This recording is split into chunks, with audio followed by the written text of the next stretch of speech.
So this is the brand new HP Pavilion Plus. This is a very special laptop because for $850 US, you're getting a 2.8K OLED display. That's nuts. I don't know of any other laptop for $850 with this kind of specs that gives you a 2.8K OLED display. Not even MacBooks will give you an OLED display for under $1,000. Now don't get me wrong, this is a more affordable laptop, so it doesn't have all the high-end features that other expensive laptops do, but usually the first thing that companies cut under $1,000 is the display quality, and this is taking the opposite approach. It's a fairly light laptop at 3.09 pounds, so very portable, and it has an all aluminum chassis. It's recycled aluminum, and it also happens to be HP's first laptop that does this.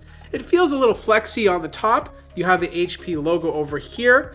You have ports on the left-hand side with a USB-A port, audio jack, micro SD card slot, and then on the right-hand side, you have another USB-A port, HDMI, and two USB Type-C ports. These only go up to 10 gigabits per second. They are not Thunderbolt 4, which is very unfortunate, but they had to cut things somewhere. I always like when I can open up the laptop with one hand. It makes me feel kind of special. It's kind of similar to unhooking a bra with one hand, you know, ladies? But you do have this pretty nice keyboard deck. It is using ocean-bound plastics, very comfortable to type on, good travel distance. Like you pick this thing up, you start typing on it, it's not gonna take you long to get used to it. Now because this is a 14-inch laptop, you don't have a lot of space for a numpad, so they took it away. I'm glad they did because now you have a very symmetrical touchpad. It's a big touchpad, it's glass, and it's very accurate to use. You have a fingerprint scanner, there's some BO, whew, little stinky, but joking aside, the speakers are tuned by B&O and they sound good. They're clean and crisp. They don't get super loud and there's no bass because they are both bottom firing. Sticker placement is superb. When the Intel guy is left alone with no NVIDIA dude, he brings out the rulers and he makes sure that they are straight. Now this webcam, 5 megapixels, QHD. This has a QHD webcam and it looks absolutely awesome. But the star of the show continues to be this display. It's 16 by 10.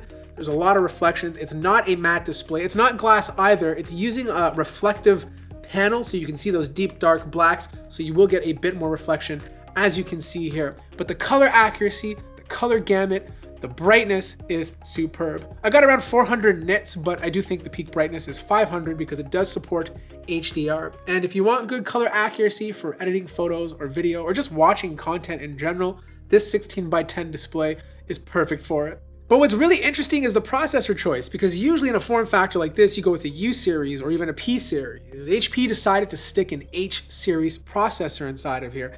And I get why they did it, right? Because you can buy this with either an Iris Xe, like I have here, NVIDIA MX card, or an RTX 2050. So they want to give you the best of both worlds if you want discrete graphics performance. Now, if you're just buying this for like compiling code, amazing. You know, the performance is fantastic. Same if you're doing any sort of photo work. Lightroom or Photoshop is going to be exceptional on this device. Single core clock speeds are exactly where they should be for an i7-12700H, and the same holds true for multi-core performance.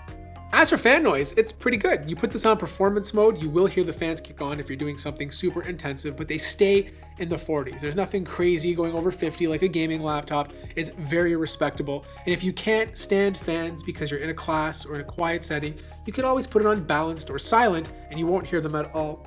As for heat management, it does a good job. Obviously, there's a lot of power being reduced to the CPU because of this chassis size, but after it bursts up for a little while, it will reduce the clock speeds and the amount of power going to the CPU to keep the laptop cool. Now the power brick is 90 watts. This is a chunkier power brick for a laptop this size, and that's due to the H series processor and because you can buy this with a discrete GPU.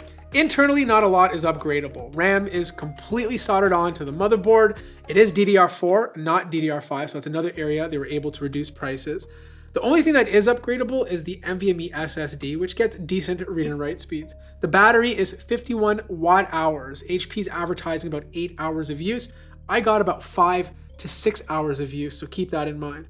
Honestly, I love this thing. I think this is the best back to school laptop for the price. Like $849 for an OLED display, H series processor, decent battery life. Like what more do you want in life, you know? Obviously it's not perfect. I would have loved some Thunderbolt 4 so I can hook it up to an external GPU when I get home and have a bit more performance. But I think if you're looking for a solid device with a beautiful display and you don't want to spend $1,000, this guy's it. If you're interested in picking it up, there'll be a link in the description down below. If you have any questions, let me know as well. Like the video if you liked it, subscribe if you haven't already, and I'll see you guys in the next one.